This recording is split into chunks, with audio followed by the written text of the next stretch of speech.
राजभर और ये जो वोट है वो तो 1% 2% वोट है टोटल।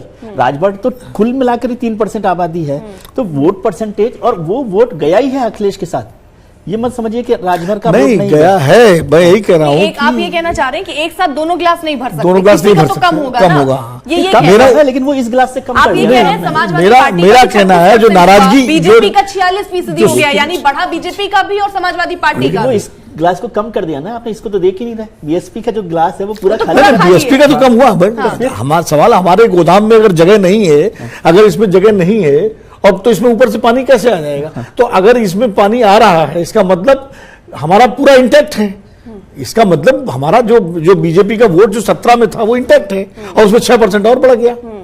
सर 10% वोट गायब हुआ है, तो 10% सपा में भी तो बीजेपी के पास तो सपा में भी तो गया है, गया। इसीलिए कह रहा हूं, तो वो 6% वहां आया। चलिए ये इस पर 10, लेकिन राजभर और इनका फायदा अखिलेश को हुआ है, ऐसा नहीं है कि नहीं हुआ। हाँ, और इसका नुकसान कितना देख रहे हैं आप बीजेपी को? मतलब उनका जाना बीजेपी को डैमेज कर गया? बीजेपी को डैमेज किया। यदि बीएसपी सपोर्ट नहीं करती तो वो बड़ा मुश्किल होता। और इसीलिए ये जो परसेंटेज है, आज सीट आप 288 पर ला रहे हैं, वो कितने पर पहुंचेगी? 240 पे पहुंचेगी, 250 पे पहुंचेगी या 200 पे पहुंचेगी? तो वो नुकसान उनका हुआ ही है। इसलिए मैं ये नहीं कह रहा कि राजभर स्वामी प्रसाद मौर्य और वो उनका कोई नेतागिरी नहीं थी और उनकी दुकान नहीं चली। उन्होंने अपने वोट को शिफ्ट किया है। और दूसरा, मुझे अभी भी इस पर भरोसा नहीं हो रहा है कि जाटों ने अखिलेश को वोट नहीं दिया।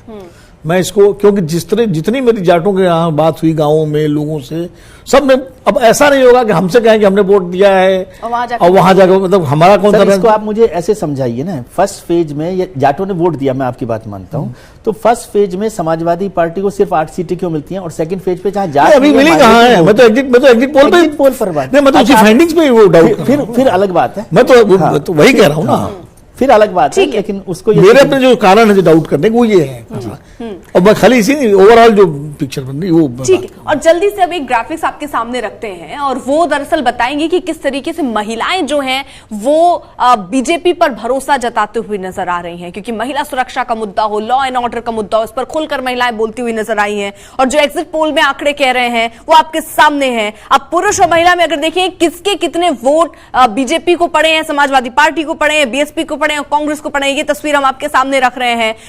44% पुरुष मतदाता बीजेपी के साथ गए, 48% महिला मतदाता बीजेपी के साथ। यानी आप देखिए तो महिलाओं का भरोसा बीजेपी पर पुरुषों के मुकाबले ज्यादा बढ़ा है, और ये दिख भी रहा है जो एग्जिट पोल में आंकड़े कह रहे हैं। समाजवादी पार्टी को 40% पुरुष मतदाता समाजवादी पार्टी के साथ जाते हुए, तो महिला 32% जाती हुई। वहीं बीएसपी 10% पुरुष तो 14% महिलाएं, और कांग्रेस को बराबर का हिसाब है 3 और 3 का, यानी 3% पुरुष तो 3% ही महिलाएं। तो ये तस्वीर जो है ये बहुत दिलचस्प, क्योंकि महिला, अगर आप देखिए महिला वोटर खासतौर पर हमेशा से नजर इन वोटर्स पर भी राजनीतिक दलों की रही, और इसीलिए शायद कांग्रेस की तरफ से देखिए लड़की हूं लड़ सकती हूं का नारा अगर आप देते हैं, उसके बाद भी महिलाओं का वोट विजय जी नहीं मिलता है अगर कांग्रेस को, तो ये पूरी मुहिम पर सवाल है जो कांग्रेस की तरफ से चलाई गई थी।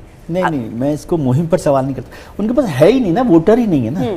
जो मुहिम से केवल वोट थोड़ी आ जाएगा। भाई आपने बड़ा सा प्रोडक्ट बनाया, आप उसकी मार्केटिंग नहीं कर पाए, मार्केटिंग करने वाला आप दुकान पे पहुंचा ही नहीं पाए, तो कहां बिकेगा? इसलिए मुहिम को मैं उसको नैरेटिव को चैलेंज नहीं कर रहा। नैरेटिव ठीक था, लेकिन उसको बेचने वाला, उसको प्रोडक्ट को नीचे तक ले जाने वाला, कन्विंस करने वाला नहीं है।